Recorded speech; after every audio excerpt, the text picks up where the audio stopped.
Hi, my name is Ken. I'm one of the math tutors at Valencia College West Campus. Two things I like: good cigar, good math problem. Well, I've already got the cigar. Let's see what math problem we've got today.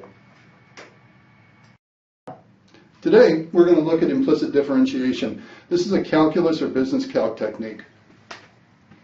For these, what we're going to be focusing on is dy dx. Now remember, you can do dx dy, and that would be a little bit different. But we're going to focus on this one for today, though. When we take the derivative of x squared, because we are doing dy dx, this is just a straight derivative, which would be 2x. The derivative of the y squared, however, will be 2y, y prime. And the derivative of 7 as normal would be 0. Now, we're going to solve for y prime. So 2y, y prime is going to equal negative 2x, which means y prime is negative 2x over 2y. The 2's are going to cancel, and we get negative x over y.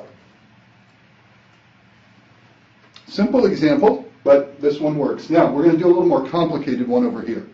Notice this one has x squared y. This is multiplication. And because this is multiplication, this has to be the product rule. So product rule, we take the first term, and we multiply it by the derivative of the second, which will be y prime, plus the second term times the derivative of the first, which in this case would just be 2x.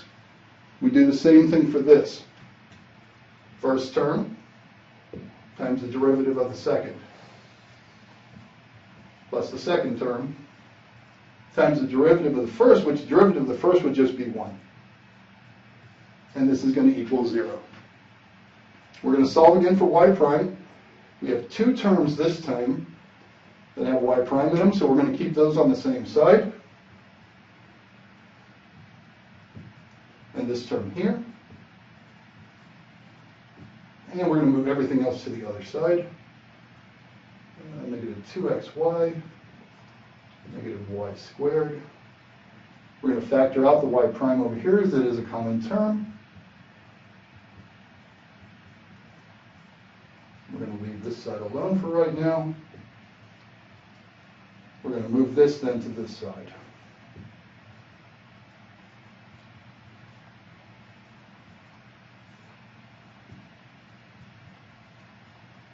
So, as you can see, we did practically the same thing, but the product rule did make this one a little lengthier than the first one. So, if you have any other questions about implicit differentiation, feel free to come into the tutoring center, see myself or any of the other tutors here.